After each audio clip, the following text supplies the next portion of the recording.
Maladeta glaziarra goragoaz. Anetoko gailurraren bila. Duela 30.000 urte, Aneto inguruko glaziarrak Benaske herriraino heltzen ziren, eta 500 metroetako sakontasuna zuten. Gaur egun, glaziar hauek desagertzeko zorian daude. Hiltzen ari dira.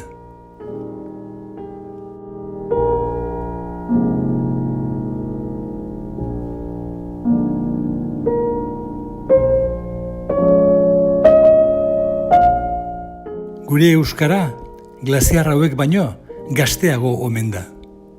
9.000 urte besterik ez omen ditu. Aldapagoragoaz, glaziar zahar honen izotza urratuz, gure euskara, gure hizkuntza zaharra, ahoan dugularik. Euskara gure baitan daramagu, gure ahoan. Bihotzak eta ahoak euskaraekiko bizi